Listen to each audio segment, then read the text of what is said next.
Bonjour à tous, j'espère que vous allez bien. Aujourd'hui, je vous présente le tome 2 du cycle de Fondation, Fondation et Empire, écrit par Isaac Asimov.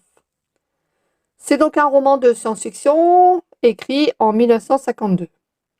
Il a 416 pages et deux parties. Partie 1, le général, et partie 2, le mulet. Isaac Asimov est né en 1920 en Russie et mort en 1992 à New York. En partie 2, vous aurez le résumé officiel. En partie 3, vous aurez un extrait. Et en partie 4, je vous donnerai mon résumé et mon avis sur le livre. Voici le résumé officiel. Tandis que les crises qui secouent l'Empire redoublent de violence et annoncent son effondrement définitif, la fondation créée par le psychohistorien Harry Seldon pour sauvegarder la civilisation devient de plus en plus puissante, suscitant naturellement convoitises et visées annexionnistes.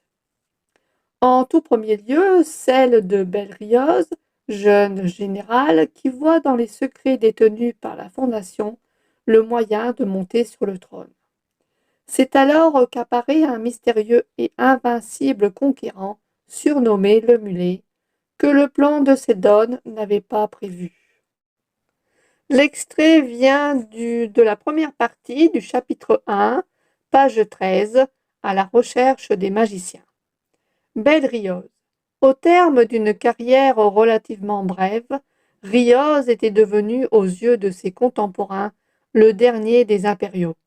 Titre amplement mérité si on en juge par l'analyse de ses campagnes militaires, qui montre qu'il était aussi fin stratège que purifois, et un meneur d'hommes peut-être sans égal. Né alors que l'Empire était déjà sur le déclin, il n'eut pas l'occasion, par la force des choses, d'égaler les conquêtes de son aîné. Il lui fut pourtant donné une occasion unique de démontrer ses talents lorsque, pour la première fois dans l'histoire de l'Empire, un général dut mener un assaut frontal contre la Fondation. Belrioz voyageait sans escorte, à la tête d'une flotte stationnée aux marches de l'Empire galactique, dans un système stellaire à peine pacifié. Il agissait ainsi en contradiction flagrante avec les prescriptions de l'étiquette de la cour. Voici pour terminer mon résumé de la partie 1. Un général de l'Empire veut absolument trouver la fondation pour l'Empire, et pour cela il capture un marchand de la Fondation et un patricien ayant étudié Harry Seldon et sa psychohistoire. Le général arrivera-t-il à trouver la Fondation? Vous le saurez en lisant le livre. Pour la partie 2. Elle se passe 80 ans après la première et au sein même de la Fondation. Un couple de jeunes mariés se retrouve sur la planète Calcane à la recherche du mulet.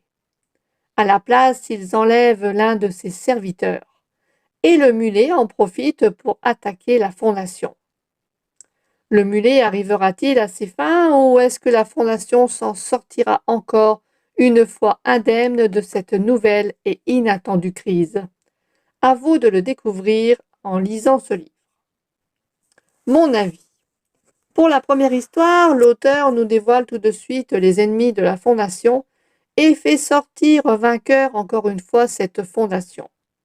Mais pour la deuxième histoire, même si le nom de l'ennemi de la Fondation est dévoilé, Isaac Asimov arrive à nous mettre en attente jusqu'à la fin. Les deux histoires sont faciles à lire et je recommande le livre pour les fans de science-fiction et ceux qui ont lu le premier roman. Je dis merci à tous qui me suivent et je vous dis à bientôt pour une autre aventure littéraire.